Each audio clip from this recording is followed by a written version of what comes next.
सहनौ भुनक्तु सह वीर्यं करवावहै तेजस्विनावधीतमस्तु मा विद्विषावहै ॐ शान्ति शान्ति शान्तिः.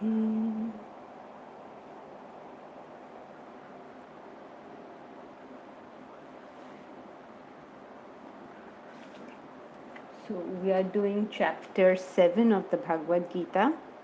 Let us chant verses 1 to 10 together.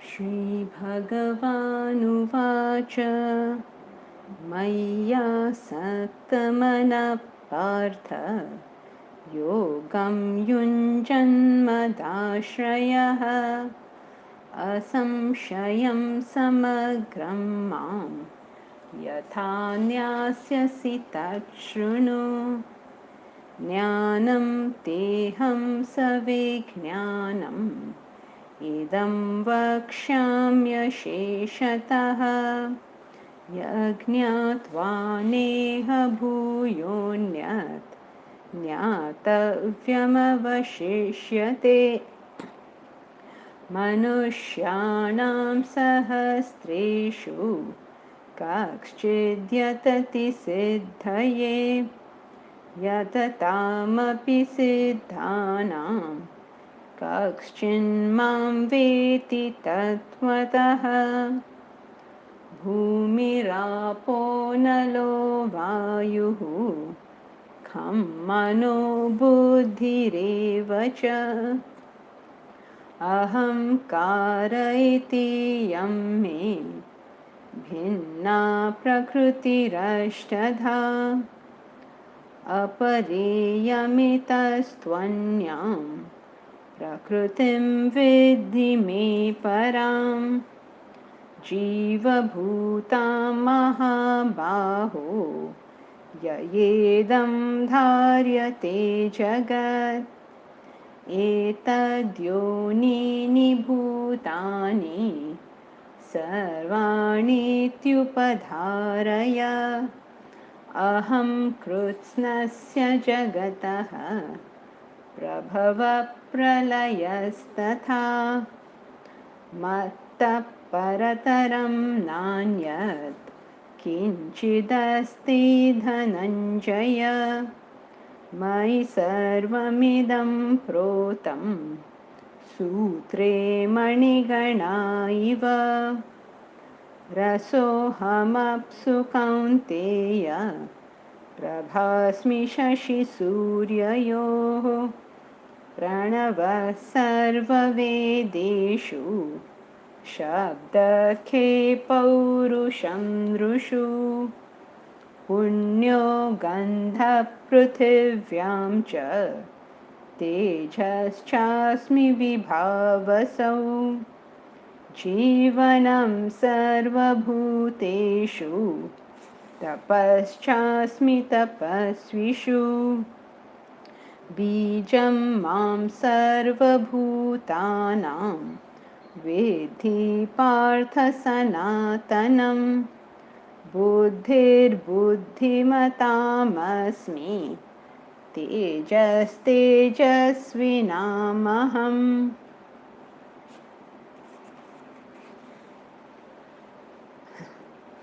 Sorry, we were to do 11 to 20. Sorry, Manish, I must have confused you quite a bit. Sorry. Okay, so where were we?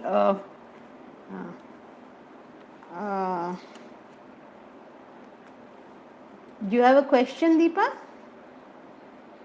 You're muted. You're muted. I was confused, but I didn't want to say anything. I thought you were repeating all over again. No. Sorry, my error. Okay, so where were we?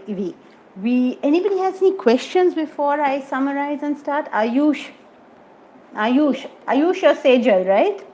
Yeah. Yeah. Hari Om Sejal. Yeah, so I have a question, which is that if we set a goal, then is reaching the goal important, or actually we should keep a very high goal, which we know we may never be able to reach, because the thought process is that we grow only when we strive to reach a goal and stop growing once the goal is reached. I'm a little confused on this thought. Okay. So firstly, you have to have a goal in life. Okay, let me just start with some theory, okay? Sorry, you've asked a question, but I'm just going to give you some theory in this. The theory is always this, that knowledge goes in stages. So you have to learn X first, then you have to learn Y, and then you have to learn Z. If you don't take it in those particular stages, what happens is we just get very confused on what's going on. So in this question, stage number 1 is we have to understand that we have to have a goal. Stage number 2 is we must know that that goal has to be realistic. You can't have a goal which is beyond your capacity. So it has to be a realistic goal. Now, when this happens, firstly, people function on likes and dislikes. So we tell them have a goal. Then they have some fantastic, impossible kind of thing, and then they find that they're not able to conquer their likes and dislikes with the goal because that goal is so unrealistic. So say, no, your goal has to be realistic. You can't put something that is way beyond your capacity to do. So, first step, have a goal. Step 2, make sure your goal is realistic. It has to be something achievable by you. It cannot be like, Sejal, suppose you start saying, I want to beat Dhirubhai Ambani's thing in the next 10 years, then I don't want to be judgmental, but maybe that might be too much. So, you may say maybe in the next some more years, maybe, but maybe it's not really completely okay to have so unrealistic a goal. Alright, so that you achieve the goal is very important. Now what happens is people start getting obsessive about the goal. They say, oh my god, the goal, I have not got it, I have not got it, I have not got it. So we say, okay, chill. What is important is not that you achieve the goal, but that on a daily basis you're doing whatever you need to do to reach the goal. Okay, so this sounds like we're saying contradictory things. We are not. We are tackling the mind in different ways. All these things that we are saying are only to tackle our own mind. When our mind is functioning on likes and dislikes, then we say, look, you have to have a goal. And when the mind gets obsessive about the goal, then we say, look, what's important is you do your action. You don't worry about the goal. The goal is meant to give us direction. If we didn't have a goal in life, how would we know what to do? The goal tells us what we need to do. Suppose I come out of the building. Now, should I turn right or left? Suppose I ask you, when I come out of my building, should I turn right or left? The question you'll ask me is, where are you going? That will tell you whether I should turn right or left, right? So how do I choose my action unless I have a goal, some point to reach? So when you're choosing your action, you refer to the goal. But then do your work. Don't worry about the goal. The goal is in its place. Let it be there. It's only meant to sort of tell us that that's where we are headed. But the important thing is the action. Okay, so you learn this in stages. First, you learn that the goal is all important because what we are currently doing is functioning on likes and dislikes. And so, since the goal is all important, please fix that goal properly. Have it realistic, have it all these characteristics of the goal. And then people will start saying goal, goal, goal, goal, get so obsessed with the goal that their own life they will make so like full of agitation and stress and running and like behaving like, I don't know what, if you get the goal, what you're going to achieve in life. Nothing you're going to achieve by achieving the goal. So don't, so that's the next step. When you get obsessive about goal, then you control the mind by saying, the goal is not important, the action is important. What creates character is that you have the capacity to do what you ought to do, when you ought to do it, and how you ought to do it. Is that okay, Sejal? Does that help? Yeah, that's it. So, huh? Yeah, thank you. Anybody else has a question? Whoever wants to ask a question, just switch on your video so that I can see you. And keep your video on for the time of the answer so that I can see whether this is making sense to you. Okay. Question, please. Yeah, Ajay. Just to take off from Sejal's question and your answer preceding that. Now, this is at least what we see globally around everywhere around the world, that whenever you see any high performer, any achiever in any field, whether it's business, it's sport, it's anything, they've always, publicly stated that they have always obsessed about the goal, and that's how they have been able to achieve it. So, don't you think there's some kind of a contradiction about not obsessing over your goal? They're using the word obsessing in a different way. Like when you're driving, at all times when you're driving, you know where you're headed, right? You never during driving forget where you're headed, but your attention is on the road. So it's sort of a dual focus. At the back of your mind is always knowing where you're going. When you open your mouth to say something, you must know why you are saying what you're just saying. So when if they have done it correctly, then when they say obsessing, what they mean is I have never forgotten what I'm trying to do.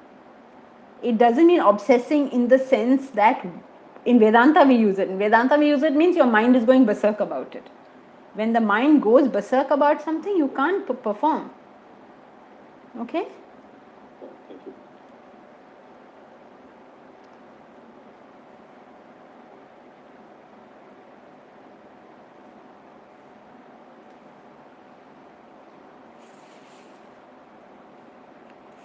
So what he told us is that so far, that people come to spiritual life either for attaining some material object. It could be wealth, it could be health, any such thing. It could be passing exams, it could be having a higher turnover, whatever. You approach a religious thing for that, or you approach it for mental solace. You're very, very disturbed in life, and therefore you go to the temple, church, or mosque, or classes, or chanting, or whatever religious thing you undertake just to get peace. And this has become like a disease almost nowadays. Everybody who's upset starts chanting. How silly would that be? Well, not silly really, because if you chant, of course you'll get the results. You will get good throat muscles, your throat muscles will develop well. But if you think you're going to get peace by that, then that's not the way. There's only one way to peace, and that's by building up your intellect. There's no other way. Whatever problems we have in life, we have to solve them. We can't sweep them under the carpet like that. We just say that, okay, let's just chant and then our problems will be solved. No, they won't. Get down to work, my dear. There ain't no other way. There ain't no other way. Get used to this. This is life. You can't say that, oh, I'm very upset, so I'll chant, or I'll go to the temple or church or mosque or any such thing. Have to get down to understanding what is the problem. Many people have relationship issues all the time. They're suffering because of some relationship issue, and instead of taking the what shall I say, the hard way of finding out what on earth am I doing wrong here, what is going on here, finding some facts and then dealing with those facts to the best of our ability. That's the way you solve a problem. You don't solve a problem by pretending it doesn't exist, or by drinking or chanting or going to pilgrimages just to sort of cover it all up. Don't please cover anything up, because when you cover it up, it is going to come back. It's right there. What is the use? When the root is there, that plant is going to come up again and again and again. Why don't we get this? So that's the difference between the jnani and the person who's seeking solace. The jnani says, I'm going to use the knowledge to figure out what on earth is wrong and I'm going to fix it. I'm not going to use this knowledge, I'm not going to use this chanting, I'm not going to use this temple, church or mosque or whatever it is anybody uses to cover the problem. I'm going to go in there with my surgical knife and deal with it, whatever it is. This is not a pleasant experience. It's very painful sometimes for us to just figure out what is going on, to come to the realization that this relationship is messed up because I am doing something wrong. It's a painful process, and that's why everybody avoids it. Forget it, yeah, I don't want to do all this stuff. Do some chanting, listen to some good soothing music, listen to bhajans, and you feel just fine. Whoops. How subconscious mind and conscious mind function in human life. How conscious mind and subconscious mind. Subconscious mind is not functioning consciously and conscious mind is functioning consciously. All these terms have to be defined. What do you mean by all this? The conscious mind, I'm interpreting it because there's no definition. Conscious mind means your intellect. Your intellect is conscious, right? Nothing else in you can be conscious of something. The body is conscious of senses, sense perceptions. Mind is conscious of emotions. But conscious, as in I'm doing something deliberately, has to be done by the intellect. The unconscious mind may be just our mind, which is playing havoc and we don't know what's going on. Or it could refer to deep vasanas within us. Vasanas means our own inherent nature. That deep within us, which is manifesting and we have no awareness of this thing whatsoever. Or we are suppressing it in some way because we don't know how to deal with it properly. So for all these problems, there's one solution, that you have to develop your intellect, develop your discrimination. Take a problem, deal with it. Finish dealing with it and then take up another problem and then deal with that. Don't try to deal with 100 things at one time. Just like when you're cleaning a house, you don't start opening every cupboard and taking everything out, right? I mean, there are people who do that and then they just have a messier house. They don't have a clean house. But if you go about it systematically, you finish one cupboard, cleaned up nicely, then maybe next day or maybe later, whenever you want to, take up something else and clean that up, and that's the way to go about it. So a jnani goes about it properly. A jnani says, I'm going to find out what is the cause of this problem and I'm going to deal with that. So as he gains knowledge, the jnani begins to understand the root of the problem is desire. And then he's going to deal with that. So the jnani is doing maybe exactly the same things as the other three guys. The person seeking wealth, the person seeking solace, the person seeking knowledge. He's also doing maybe the similar things.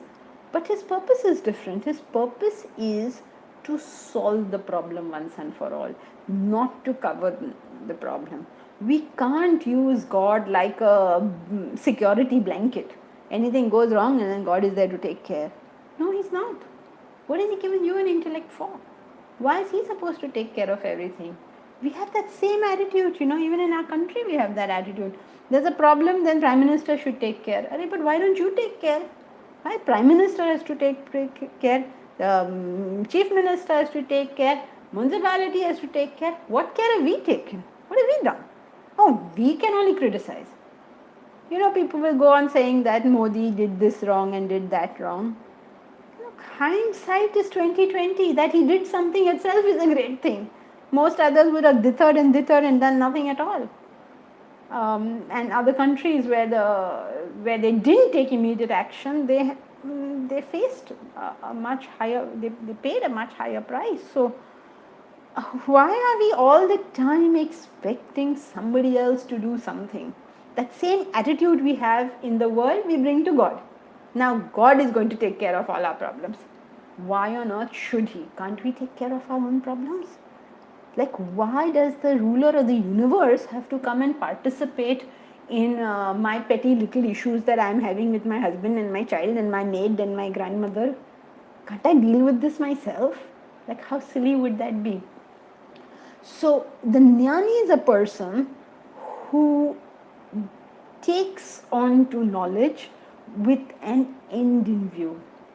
And the end in view is always self-development, self-growth, self-knowledge. This is what we are here for. We have to understand we are there here for it and deal with it accordingly. So that's why he says, of these people, these four types who approach me, I deem as jnani as myself. Because since he's going about it the right way, he's bound to reach me. It's a question of time. He's bound to reach me means he's bound to reach the truth. So, now this kind of person is very, very rare, because this is all work, this is all effort. People who come to Vedanta thinking that they are going to get a like a shortcut to heaven. Sorry, I hate to tell you how I'd love to be able to promise you that you come to Vedanta and this is your shortcut. I mean, I could say that, it would be true, it is your shortcut, but the shortcut is the long, hard way. There isn't any other way. So that person who is willing to take upon themselves all this effort, put in this effort, he says, Sa Mahatma Sudurlabha. Such a Mahatma, such a great soul is difficult indeed to find. So, okay, so since we are not finding these Mahatmas who are actually using the spiritual path for the purpose that it is meant, which is our own growth, which is our own development, and the consequence of that development will be that we will be productive, we will be peaceful, and we will realize the self. This will be the result of it, but we have to do it the right way. Mostly we do it the wrong way, We all feel that we have come to Vedanta. Actually, we haven't. We may spend many years studying before we come to Vedanta. Many, many years of listening to lectures, of reading the books before we actually reach there. Reach there means get some concept of what we have undertaken, what we are supposed to do, and where we are supposed to reach. Wait, there's a question. Raja says, how to overcome negative thoughts? Raja, how to overcome negative thoughts? Again, the answer to a question, it's a very general question. So the answer is development of intellect. Negative thought only means your mind is going where you don't want it to go. So your intellect must be strong enough to not let it go there. So it's the same answer, this development of the intellect. I'm sorry that's not very helpful at this stage, but that's the theoretically correct answer. So what is important is that we learn to develop our intellect through the study and reflection on Vedanta. And so, but one quick way of dealing with it is always remind yourself that no matter what I think in this world, I'm going to get no result. I get result out of action. So let me focus on doing what needs to be done. Since it's a general question, of course I need to give you a general answer, but the answer is develop the intellect, because negative thought means, what is a negative thought? It's only a thought that you think you shouldn't have. So why are you having a thought you shouldn't have? Because the intellect is not powerful enough to hold the mind. So develop the intellect, make it powerful. And how do you do it? Through study and reflection on Vedanta. But that's a long-term process. So then at least we have to train ourselves to say, okay, forget all what I'm thinking, because that's giving me no result. Let me get down to doing what needs to be done. Do that much. Okay, so this Mahatma is Durlabha. Durlabha means difficult to find. Then what is going on in the world? The deluded are always seeking finite fruit. They seek it and they get it. It should frighten you to think that. It should have, like, your hair should stand on end, because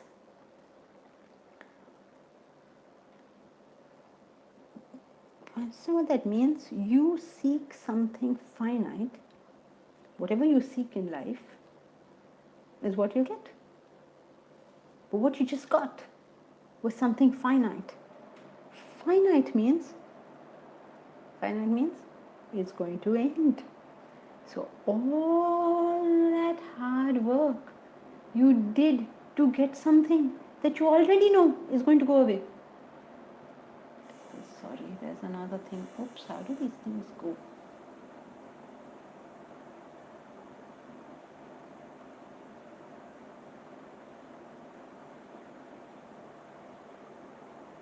Okay, so let us go on to verse 20. Does anybody have a question up to this point on this topic? Put on your video so that I can see you. Okay, so let's go to verse 20.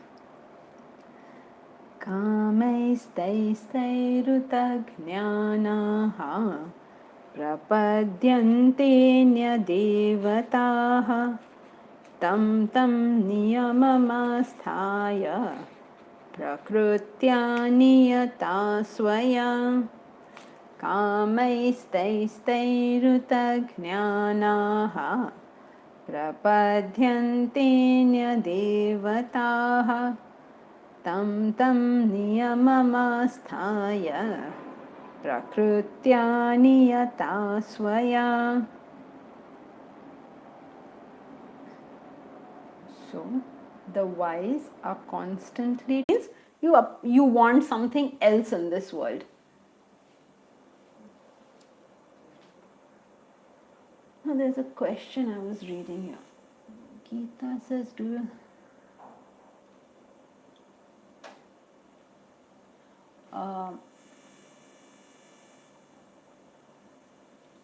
Shay, I'll answer that question later on. During the class, we'll only take, which is really related to the text itself. Otherwise, we'll really be going all over the place.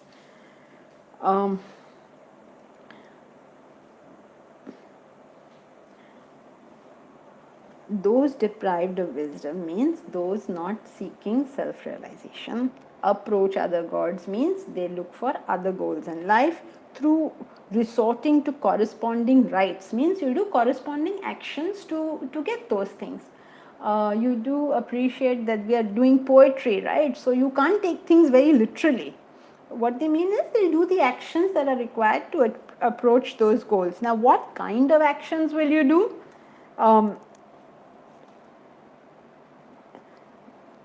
Prakrutya niyata swaya. Swaya means your own. So you by your own prakriti.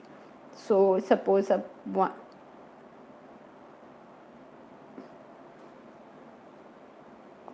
Yes, other gods are not liberated, so they cannot grant liberation. What does that even mean? There are no other gods. Yes, there's no gods who are liberated. Gods means anything in this world other than self-realization. Everybody is all over the place today. Other gods means any goal other than self-realization. Now don't think that there is really a Lakshmi sitting there and really a Ganesha sitting there. It's only symbolic of wealth, it's only symbolic of success. That's it. There's no other gods sitting over there somewhere all on a Zoom meeting or something. There's no such thing. So now what kind of rites will you do to achieve your goal? It depends on your own nature, right? So if your goal is whatever, I have a 1000 crore turnover, suppose that's your goal. Now what will you do to achieve that goal? Based on your own nature. So if your nature is sattvic, you'll take sattvic actions. If your nature is rajasic, you'll do rajasic actions. If your nature is tamasic, you'll do tamasic actions. So what kind of rites you'll undertake? According to your nature. Now why did you choose that goal? Because it is, see what he says, through various desires. That is your desire. Each one has his own desire. I want this in life. So whatever he wants in life, he will try to achieve it by doing things according to his own nature. Tamasic, rajasic, sattvic, as the case may be. Okay, so is that clear? Do it one more time. Those deprived of wisdom. Who are those deprived of wisdom? You and I. Why are we deprived of wisdom? Because we don't think that self-realization is the sole purpose of human existence. We don't think so. We may give it lip service, but we don't really think so. So we are deprived of wisdom means we don't understand the facts of life. So then what do? We approach other gods. Approach other gods means you want something else. You could want something noble. You could want world peace. You could want animal welfare. You could want that nobody dies from COVID. You could want anything. Okay? But there still comes under other gods because it is not for self-realization. Now, why did you choose these other things? Your own desire. Each one desires whatever they desire, and that's how they choose their goal. Their goal is part of their desire. And what do you do then? Resort to corresponding rites. That means you'll do those actions that will take you towards your goal. And why did you choose those actions? Based on the kind of person you are, right? So, let's say, I don't know, okay, I'm just saying it from what they tell us. They say Tatas are an ethical company, so they will choose to achieve their turnovers or whatever by ethical means. I'm not making a statement that they are, I'm saying that is what is generally said, okay, so please don't quote me on any of these things. Then who is this? Dawood Ibrahim. Again, I don't know the gentleman, so don't quote me on this, but he also wants to have whatever turnover, and he will pursue that turnover through his nature. So each which we normally assume to be unethical. So, and then there'll be the middling fellows who will do somewhat ethical, somewhat unethical. Some rajasic things will happen. So, so according to our own nature, we will take up those actions which will take us towards the desires which we have. Okay, is this verse clear? It's a nice verse, isn't it? It's a famous verse and a very nice verse. Arun, you have a question? Yeah. Go ahead. We're talking of the ultimate goal of self-realization. And there are the wise people. But you can have both, right? You have both the goals. You have the ultimate goal of self-realization and you have a limited goal. And both work in tandem in reality. Right? If you have multiple goals, you'll be driven all over the place. But to reach your goal, you will have various steps. So first I want to do this, then I want to do this, then I want to do this, whatever. So that way you can say they're going together.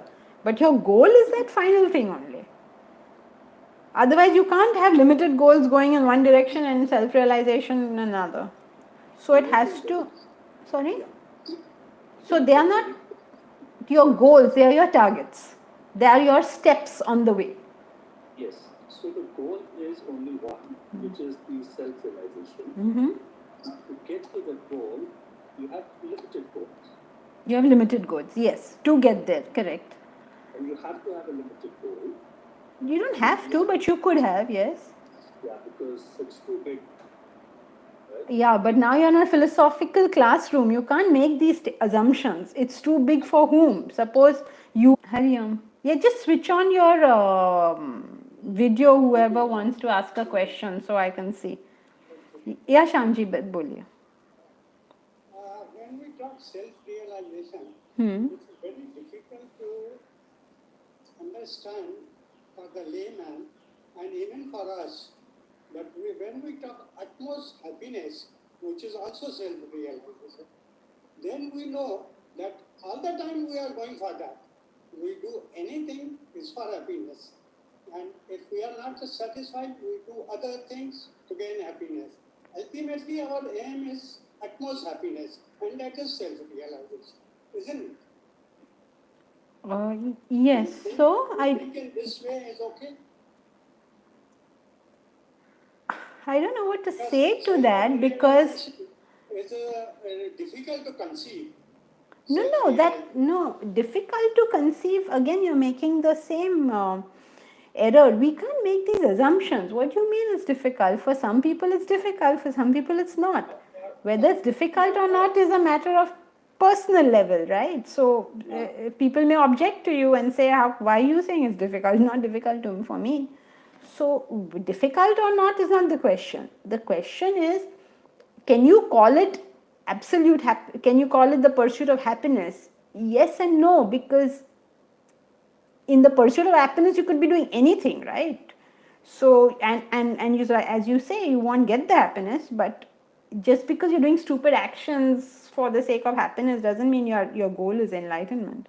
So I don't think you could actually say that, though we explain why you should seek realization with that logic, that you will never be satisfied with anything else. But my point is, at my level, if I can't conceive the self-realization, which is utmost happiness, but still I'm going for happiness step by step, and ultimately my aim is that. So if I'm thinking in that terms, then it's the same thing thinking of the self-realization. No, because you could be doing anything. If you say something so vague as I want happiness, then it could be doing any action. So if your goal is self-realization, then you have to be clear, what is it I want to do next? What is that next step? To say happiness, that means basically you allow yourself to do anything. I'm going to Gita class because I'm happy. I'm going to the disco because I'm happy. I'm going to shout at my wife because that makes me happy. I mean, everything can make you happy. So you can't talk of it like that. But that is temporary happiness. No, I won't be happy. Then I'll switch over to something else. Right. Don't make it a shifting goalpost, Shyamji. Can you say it like this? Answer is no. Now you will say, can I say it like this? Then that will be another answer. So keep to your original question and change the question. Can you take it as happiness? No, it cannot be done. Then say, no, I don't want to take it as happiness. I want to take it as permanent happiness. Now, why don't you call it self-realization only? Why should you call it permanent happiness and whatever? It is self-realization, right? But of course, if you like calling it that, why not? But it's not a recommended path, because if you say happiness, then everything you do will get justified. Yeah, Deepa. Is it possible that there are self-realized people and the others are not aware of that? Others are not aware that the person next to them is self-realized? Yes, of course. I mean, firstly, there won't be self-realized people in the plural. In a whole generation, if there is one self-realized person, we should be a blessed generation. And it is not, when you say, is it possible that we won't know he's self-realized? That's not completely correct. There is no chance that you will know that he's self-realized, because how will you know? Suppose I speak Russian and you don't, right? Then how will you know whether I'm speaking it well or not? So the only way I will be able to recognize whether somebody is self-realized or not is I must know it. Through his evolved actions So many people think Krishna doesn't have evolved actions. I mean, it is our vision that makes us see it or not see it. His things cannot tell us anything. So if there was a self-realized person in our presence, we would never know it. We may think so, we may believe so, we may have faith in it, but we would never know it until we are self-realized. Think of it something like this. You know, self-realization means being in the fourth state of consciousness, right? So somebody in the third state of consciousness can never know that somebody is in the fourth state. Just as now you're awake. Suppose your husband is sleeping. How does he know whether you're awake or not? Suppose he is still sleeping. He can't tell, right, whether you're awake or not.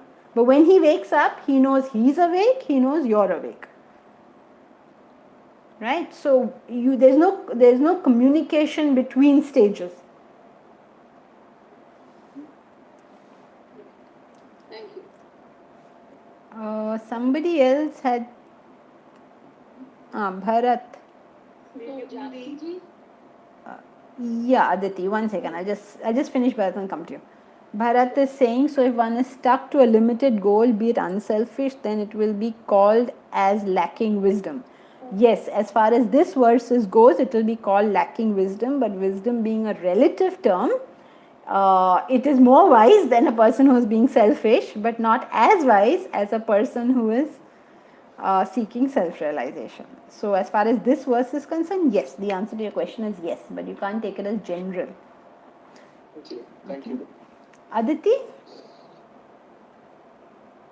So, Janki ji, which means that you said that the chances of self-realized person is just one in this entire generation. Just hypothetically, if if there are two self-realized people, would they be able to identify each other? Yes, of course. Only they two will know each other. Nobody else will know. They will know each other and they will know nobody else will know. Okay, got it. Thank you. Thank you. Okay, all good. Anybody else has anything to say? Okay, so then let's. Sorry. Sangeeta. Yeah, Hari Om. Put on your video, Sangeeta, then I can see you. Yes, go ahead. Yeah. Hari Om. Hari Om. Okay. My question is like when we are on the Jnani seeks self-realization, and a self-realized soul is a peaceful soul. Like, so if we get solace by chanting, is that a wrong process? No, certainly Like not. when we chant. If you get peace by any process, you're welcome to have it, but you won't have growth by it. You can get temporary solace, you can get by going to a pub. Go there and drink 2 glasses. You don't even have to put in the effort of chanting. So you can get temporary solace by millions of means. You go for a jog, you go to the gym, you go see a movie. You can get this peace through anything that fulfills your desires. If you like chanting and you chant, you'll feel great. If you like shouting and you shout, you'll feel great. If you like watching a movie and you watch a movie, you'll feel great. All of them will make you feel great. But we cannot ratify that as a method of growth.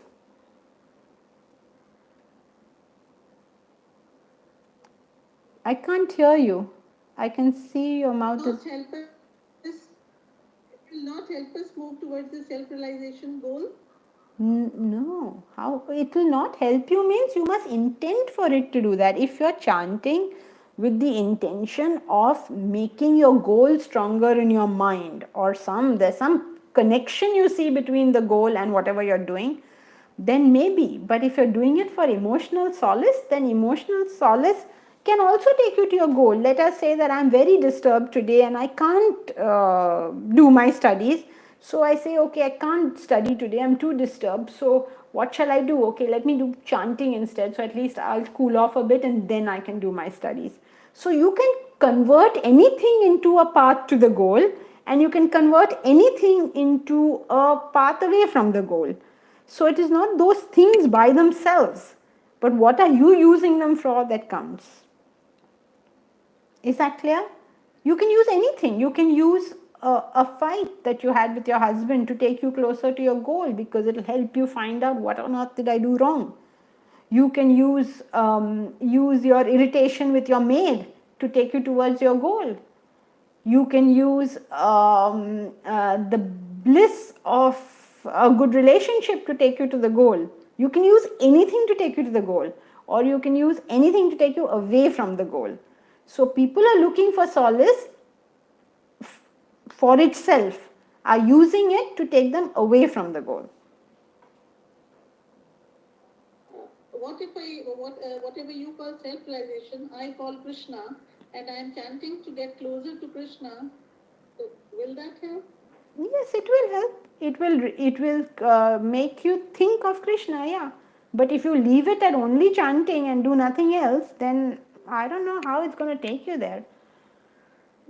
But it can strengthen the goal, because you're sending your thoughts in that direction.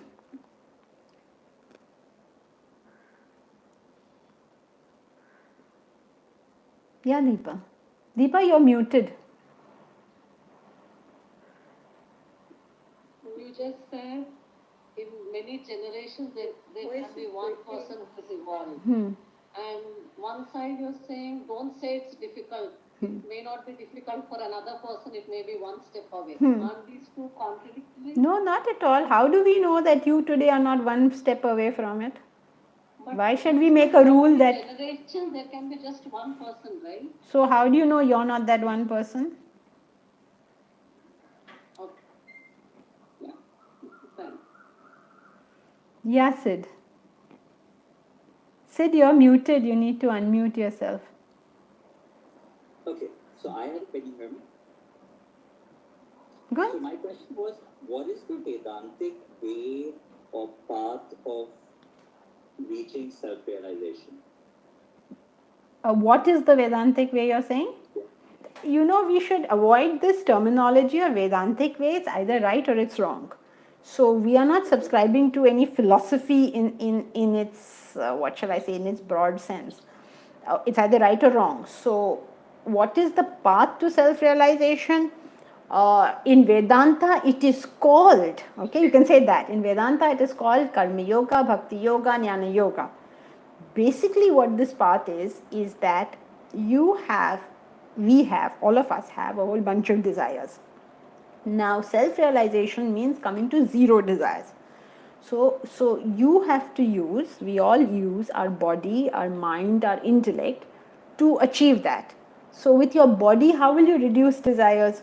With your body, you reduce desires by doing karma yoga, by associating yourself with work for a common good, for lok sangraha.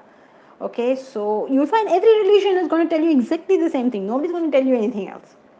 Assuming, of course, that somebody has read the religious book themselves. So they will have to do some form of social work for the welfare of the community. And then you have bhakti yoga, which is something that you do with your emotions. You redirect emotions towards the higher being, the superior being. You believe him to be everything in life, the most important thing of life, the karta dharta of life. You take your emotions to him. You understand that his presence is not just in the sky somewhere, but right here. So you have love for your fellow beings. So that's the bhakti yoga part, the method of using emotions to reach the Lord, because the bhaktas will always call him Lord. You call him Krishna, you call him Allah, you call him God in heaven. That's the language the bhaktas will use. And then you have an intellect as well. So you can use your intellect to reach the higher truth, the reality, the transcendental truth. This is the language that the jnanis will use, because they don't understand what are you talking, what is about God and all that. Forget about God. There's a truth, there's a reality, there is the way things are. So let's just know what they are. That's their way of talking. So when you use your intellect to reach that, to reach the ultimate truth, you're doing what is known in Vedanta as Jnana Yoga. Using Jnana to do yoga. Yoga means to join. So you have Karma Yoga, Bhakti Yoga, Jnana Yoga. And once you do all these three over a long period of time, the level of desires comes down. And as the level of desires comes down, the mind of its own accord becomes meditative. You don't sit down in meditation and say, okay, from tomorrow I'm going to meditate. That's silly. So you become meditative, and in that meditative state, you become a meditative person. That means there are very few desires in you. So your mind is always at complete silence within itself. You'll react only if there is desire, right? Otherwise there's no reaction. Such a person will take to meditation, and that's the penultimate stage to self-realization. So I just had two follow-up questions to that. One, isn't Japa Yoga part of Bhakti Yoga, and therefore chanting a part of that process? Yes, it is. It is. It is. So therefore chanting will get you onto that path of Bhakti Yoga in a sense. No, that is where the problem lies. That's the part which is so difficult always to understand. Community service, social service is part of Karma Yoga. But people who are doing that are not necessarily doing Karma Yoga. Karma Yoga, the word itself is saying it. Karma for yoga. Bhakti for yoga. Karma Yoga. Otherwise it becomes karma bhoga. I enjoy serving people and I'm serving them. This is karma bhoga. It's not karma yoga. So karma yoga means I'm undertaking that thing for the specific purpose of realizing the self. I'm using Jnani language, of course. You can say for the specific purpose of merging with God. You could put it like that also. It's exactly the same thing. That's what Sangeeta was just saying. What you're calling realization, I'm calling merging with Krishna. Correct. That is how the Bhakta will speak of it. But it's the same thing. So you could use, in fact, the same thing that I was trying to tell Sangeeta also, that you could use anything. You could use going to work, just doing your normal everyday work as your karma yoga, okay, and use it for enlightenment. It's possible. So you can use anything for enlightenment and you can use anything to take you away from enlightenment. Yeah, I get that. So I can sort of understand Bhakti Yoga and Karma Yoga.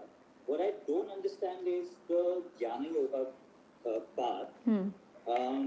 Because in my understanding of it, it's developing the intellect. So I understand the basic concept of it, but conceptually, what I don't get is how is developing the intellect a path to sort of realize the self, because it just sort of entangle you more in the just the logistics and the logic of things.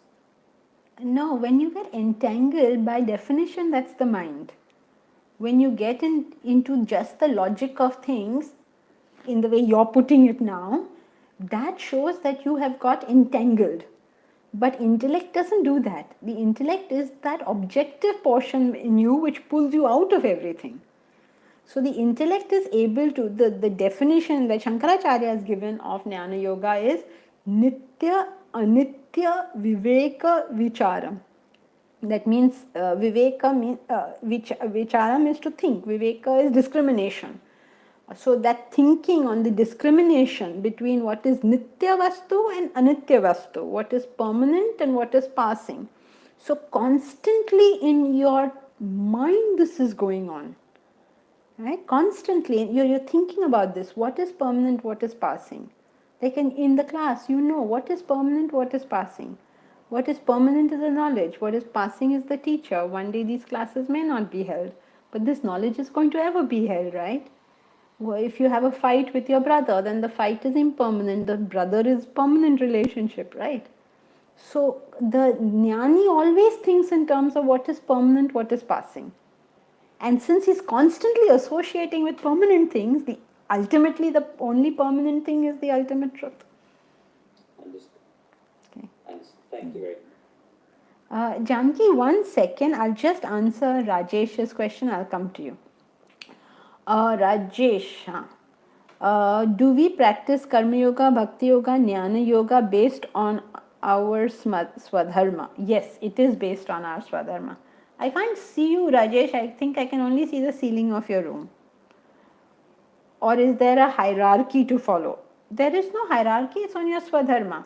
Those people who are very, very intellectually prone, they're always thinking, they use logic, those kind of people, they are prone towards Jnana Yoga.